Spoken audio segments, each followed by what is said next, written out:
नमस्कार साथियों, प्रखर राजस्थान अभियान के अंतर्गत आप लोग कक्षा 3 से 5 के विद्यार्थियों को पहले और दूसरे पीरियड में जो साप्ताहिक पाठ योजना आ रखी है उसके अनुसार आप लोग कक्षा में अध्यापन करवा रहे होंगे।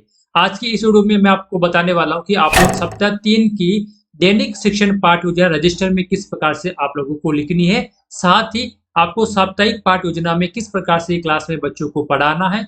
और यदि अभी तक आप लोगों ने रजिस्टर के अंदर सप्ताह 1 और सप्ताह 2 की दैनिक शिक्षण कार्य योजना नहीं लिखी है तो वो भी आप लोग लिख सकते हैं। आप लोग मेरे चैनल पर जाइएगा, ये दोनों वीडियो मैंने अपलोड कर रखी है। साथ में कक्षा 6 से 8 की भी हिंदी विषय की दैनिक कार्य योजना भी अपलोड कर रखी है। यदि आपको कोई शिक्षक साथी 6 से 8 में हिंदी विषय पढ़ाता है तो आप लोग वो वीडियो उसको भेज सकते हैं, उसको शेयर कर सकते हैं और उसको बता सकते हैं। इससे पहले यदि आप लोग मेरे चैनल पर पहली बार आए तो मेरे चैनल को सब्सक्राइब कर लीजिएगा ताकि प्रखर राजस्थान अभियान से संबंधित और शाला दर्पण स्टाफ इंटू एसओसो आईडी से संबंधित आगे आने वाली जो भी ऑनलाइन ऑफलाइन अपडेट होती है उसकी जानकारी सबसे पहले आप तक पहुंचती रहे। तो जैसा कि साथियों मैंने आपको पिछली वाली वीडियो में सप्ताह 1 और सप्ताह 2 में ही बताया था कि ये जो साप्ताहिक शिक्षण कार्य योजना है इसका एक आपको प्रिंट आउट रखकर अपने पास में रख लेना है। और इस वीडियो के आगे मैं आपको बताऊंगा कि आपको रजिस्टर में किस प्रकार से डे बाय डे सप्ताह 3 की दैनिक शिक्षण योजना को अपने रजिस्टर में लिखना है, वो भी इजी तरीके से और शॉर्ट रूप में।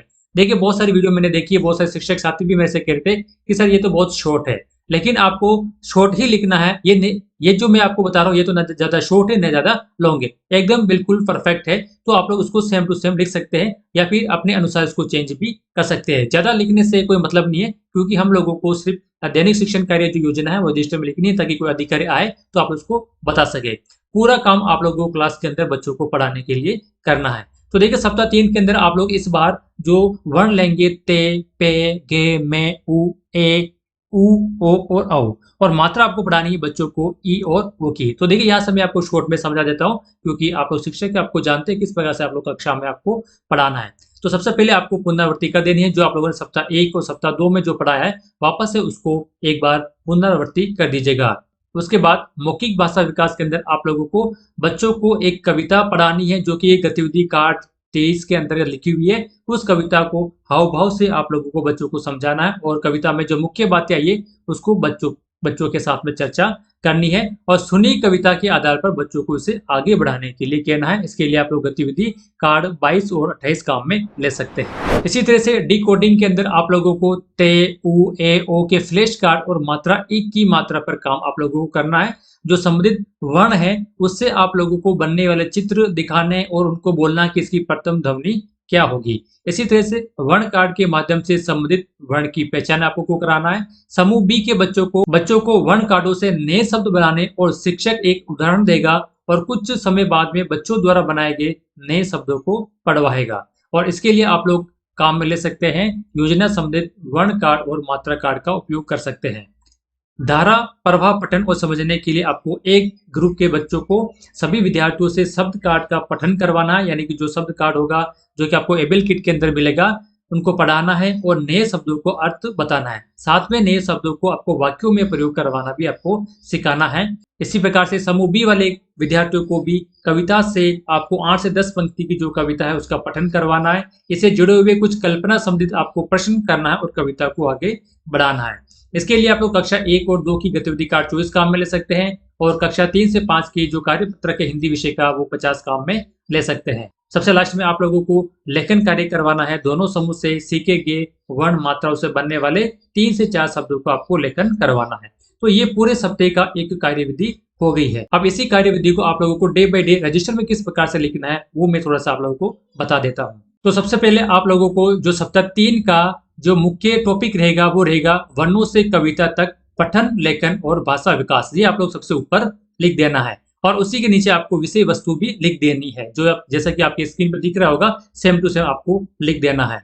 सबसे फर्स्ट दिन में आप लोगों को, जैसा कि मैंने आपको पहले बता चुका हूँ, आपको पुनरावृत्ति करवानी और शब्द पठन करवाना है। यहाँ पर आप लोग डेट लगवा दीजिएगा। जो तीसरे सप्ताह की जो पहली तारीख है वो तारीख आप लोग लगा देनी है ना। उसको टेबल फॉर्म में आपको लिख लेना है उद्देश्य, गतिविधि और उपलब्धि। उद्देश्य में हम लोग लिखेंगे पूर्व में सीखे गए वर्ण और शब्दों की पुनरावृत्ति हम लोग करवाएंगे। साथ में बच्चों में आत्मविश्वास के साथ पठन की आदत भी विकसित करवाएंगे। तो ये उद्देश्य हो गया। अब इसी उद्देश्य के अनुसार गतिविधि आपको क्या करानी है, बोर्ड पे आपको कुछ शब्द लिखने हैं, जैसे कल, मन, नल, तन, हल, वन, काम, नाम, राम, लाल और हाल। और बच्चों से बारी बारी से इन शब्दों को पढ़वाया गया। जो बच्चे कठिनाई महसूस कर रहे थे उन्हें समूह में अभ्यास करवाया गया। ये गतिविधि आप लोगों को रजिस्टर में लिख देनी है।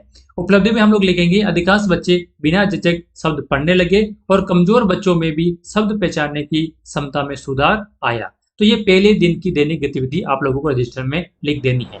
अब हम लोग चलते हैं दूसरे दिन की दैनिक गतिविधि, जिसका टॉपिक होगा कविता द्वारा मौखिक भाषा का विकास। डेट आप लोग लिख दीजिएगा। इसको भी हम लोगों ने 3 भागों में डिवाइड कर दिया गया है। इसका जो उद्देश्य होगा वो है मौखिक भाषा का विकास करना और कविता के माध्यम से कल्पना शक्ति और हाव भाव अभिव्यक्ति को बढ़ाना। इसके लिए आप लोग गतिविधि करेंगे। गतिविधि में आपको लिखना है, गतिविधि कार्ड 23 से कविता को हाव भाव और ले के साथ सुनाया गया।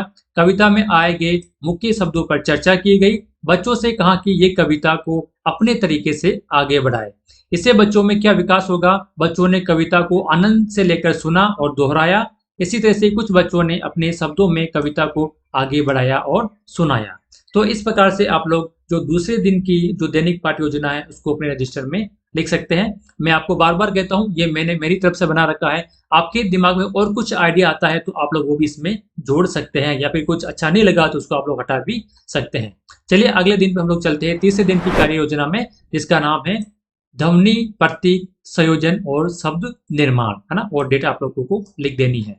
इसका जो उद्देश्य रहेगा नए वर्ण, है ना, ते पे घे बे उ ए उ ओ औ और ई की मात्रा का पहचान करवाना। इसी तरह से आप लोगों को ध्वनि और प्रतीक यानी कि अक्षर का संबंध भी समझाना।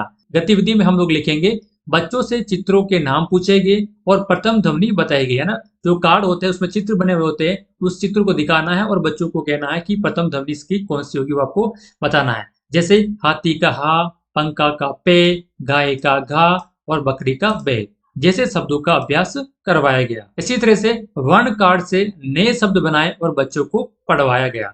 उपलब्धि में हम लोग लिखेंगे बच्चों ने वर्ण और उनकी ध्वनियों को जोड़कर सीखा। इसी तरह से नए शब्द बनाने और पढ़ने में आत्मविश्वास आया। तो इस प्रकार से आप लोगों को ये गतिविधियां लिख देनी है। चौथे दिन में आप लोगों को लिखना है समूह कार्य द्वारा पठन शब्द। ये आपको हेडिंग लिख देनी है, डेट आप लोग लगा दीजिएगा। चौथे दिन का जो उद्देश्य रहेगा बच्चों में समूह कार्य की आदत डालना, जोड़ों में मिलकर शब्द पठन का अभ्यास करवाना। गतिविधि में हम लोग लिखेंगे बच्चों को छोटे छोटे समूह में बांटकर कार्ड दिए गए, जोड़ बनाकर एक दूसरे को शब्द पढ़कर सुनाने को कहा। इसी तरह से आगे लिखेंगे नए शब्दों के अर्थ भी समझाए गए और वाक्यों में भी प्रयोग किए गए। उपलब्धि में हम लिखेंगे बच्चों में आपसी सहयोग की भावना विकसित हुई, बच्चों का पठन धारा प्रवाह और अर्थ भी समझने लगे, यानी कि बच्चे धारा प्रवाह से पढ़ने लगे और उसके अर्थ भी समझने लगे। पांचवें दिन की जो कार्य योजना रहेगी उसका जो टॉपिक का नाम रहेगा कविता पठन और समझ। पांचवें दिन की कार्य योजना का जो उद्देश्य रहेगा बच्चों को कविता पढ़ने और समझने का अभ्यास करवाना, कल्पना शक्ति और आत्म अभिव्यक्ति को बढ़ाना।